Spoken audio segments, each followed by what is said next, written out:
How many of you like to drive? I don't mean driving around Naples during season. I mean sort of open road driving. Well, more of you that feel that way. Good. I love to drive. I find it one of the most peaceful things I do. For some reason, some of my most reflective thinking comes when I'm driving. Sometimes I'll engage in the why game. A thought will come and I'll ask, why? Why that thought at this particular moment? I get thinking about my own anxieties and weaknesses, and I ask, why? Why am I still struggling at the age of 66 with these things? If an opinion comes to mind, I'll ask why. Why do I feel that? Why do I think that? And if a reasonable sounding answer comes, I'll ask again, why? Why do I think that? Why do I feel that? Who taught me that, or what was the formative experience? Sometimes the game forces me to give some thought to my own motivations and my own selfishness, and I come to a halt, and I might give up for a time.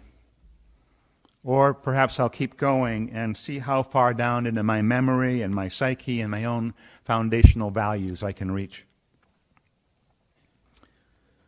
I also enjoy listening to audiobooks and podcasts when I'm on the road.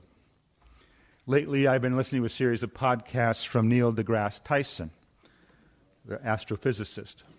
He expounds on a number of subjects, as you might know. But on this morning on the way in, he was talking about science and truth and science deniers, and it put me in a less than reflective mood.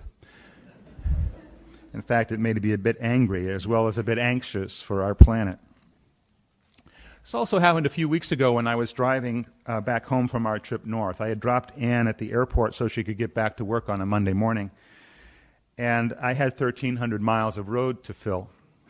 A friend at the Unitarian Universalist College of Social Justice had sent me links to a couple of podcasts on the impact of our nation's immigration policies on real human beings and on justice workers over the past few years. And then somewhere along the route, I decided that I wanted to check out what was on the radio, and I stumbled across a talk station where, believe it or not, the topic was also immigration, but the stance totally opposite of what I've been listening to. There will be a service on immigration in a few weeks, but for the purposes of this conversation this morning, all I need to say is that anger, frustration, and an underlying anxiety were clearly evident on both sides of the sides that fosters an even greater tension. The fact that we are separated as a people is anxiety-provoking. There is trauma involved in separation. Our original national motto, E pluribus unum, out of many, one, doesn't seem to fit us anymore. Just before his passing 10 years ago, Irish poet John O'Donohue captured something of this sentiment in his poem For Citizenship. He wrote, "In these times when anger is turned into anxiety and someone has stolen the horizons and the mountains, our small emperors on parade never expect our indifference to disturb their nakedness. They keep their heads down and their eyes gleam with reflection from aluminum economic ground. The media wraps everything in a cellophane of sound, and the ghost of the virtual overlays the breathing earth. The industry of distraction makes us forget that we live together in a universe. We have become converts to the religion of stress and its deity of progress." This general anxiety is elevated with all the daily catastrophes and revelations in the news. In fact, psychologist Philip Zimbardo has been writing for a number of years about how we as a nation are suffering from post-traumatic stress syndrome, having had to absorb 9/11 and Sandy Hook and Parkland.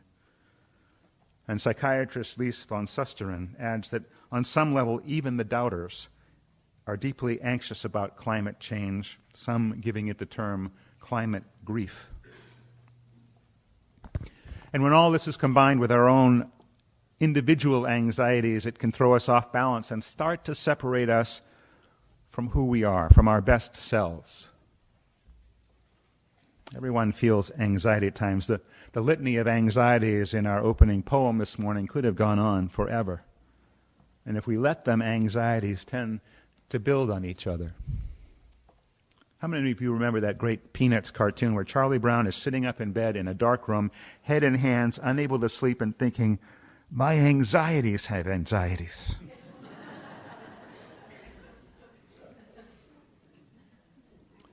Anxiety is an essential component of our animal makeup. On a very basic level, we need food, water, and a roof over our head, things basic to our survival. And we need to be constantly concerned about how we will fulfill those needs. For our ancient ancestors, the need was immediate and direct. The ever-present anxiety was an important motivator. It was a matter of life or death to know for certain where water could be found. For most of us these days, those direct needs have shifted to a concern about money, which we use to obtain those necessities, and to other physical and social concerns. We want to be comfortable. We want to be recognized and loved. We want to fit in and belong somewhere. We want our lives to be stable. We're not always comfortable with change. If we let them, our anxieties, concerned, real or imagined, can put us in a place where we can get frozen or lose perspective. And it's in these times when we become less than skillful in our own lives and in our relationships with others. As psychotherapist and mindfulness teacher Sylvia Boorstein says, to see clearly, to make wise decisions, we need a mind that has enough strength, so you don't want to be fatigued with incessant worries. We need some way to diffuse those worries that overwhelm. We need to stop and take a breath and consider where our fears are real and where our imaginations might have taken over. We need first to set aside some time on a regular basis to get free of the noise in our heads and seek clarity and calm. One of the favorite readings in the back of our gray hymnal comes from author and poet Wendell Berry, who writes, "When despair for the world grows in me, and I wake in the night at the least sound in fear of what my life and my children's lives might be, I go and lie down where the wood drake rests in his beauty on the water, and the great heron feeds. I come into the peace of wild things who do not tax their lives with forethought of grief. I come into the presence of still water, and I feel above me the day-blind stars waiting with their light. For a time I rest in the grace of the world and am free." If we allow ourselves some regular time to take those deep breaths, and if we can lower our anxieties to a somewhat normal level, we can actually begin to use them in a constructive way. In his book, The Meaning of Anxiety, psychologist Rollo May tells that anxiety cannot be avoided. The problem of the management of anxiety is one of reducing anxiety to normal levels and then to use this normal anxiety as stimulation to increase one's awareness, vigilance, zest for living. And business writer John Schindler suggests when we get out of our small thinking and pull back into the vast, infinite intelligence and wonder of life, we find perspective. The Arabic phrase Ras Sana both literally mean head of the year.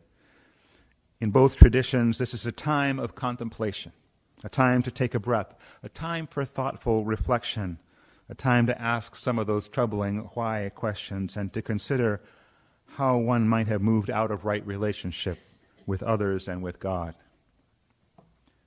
The solemn observance leading up to Yom Kippur this past week creates a space for this kind of deep work in an annual ritual in community, to purify oneself through fasting, atone for one's actions, and that have separated one from the other.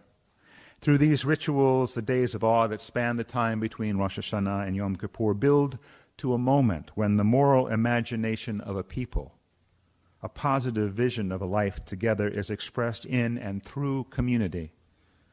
A promise is made to renew and sustain right relations. The power of the Jewish observance of Yom Kippur comes in part from the fact that people confess their failings not in the privacy of a confessional or to themselves driving down the highway, but together out loud in synagogue or temple. And this is powerful relational work. Don't get me wrong, the personal work is important too, and in order to dive into the work of relationship, we have to know ourselves and be open to possibility and creativity in our relationships and in the world. And there's a wonderful poem by Samantha Reynolds that speaks to this. She writes, "Hollow out your memories until you get to the dustiest bits jammed into the corners of your spirit. Forgotten weekends, beliefs you thought were glued on tight, the way shame ignites, only dormant, never gone. How does it all fit in the wake of a life? So much history spooled inside us. You wonder what the point is in all this remembering. But a tree does more than reach for the sun. It feasts on the rain, sucking it like a straw from its darkest buried roots. This is where creativity hides, wearing the mask of your old stories, words and images, the debris of time, waiting to be stitched into art."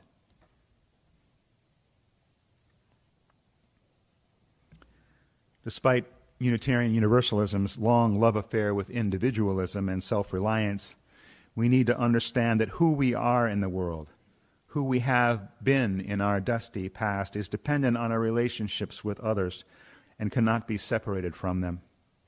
To constantly return to who we are is to risk going deeper, to understand our own motivations, and also to risk staying in and learning through relationship even those with whom we think differently, looking beyond the divide to something more. Our chalice circles, the small group discussions that will open up again next month, are perfect and safe laboratories for practicing this kind of work, reflecting, sharing deeply, and listening without judgment about concerns of the mind and heart. These small groups are great places to get to know other people and to know yourself better. Part of our own work as Unitarian Universalists must be to admit to and then to go and let go of the attitudes and actions that even without our awareness build walls and keep us separate from one another. Our Unitarian Universalist principles are not perfect, but they tap into the fundamental moral principles that many consider to be universal and give us guidance for right behavior.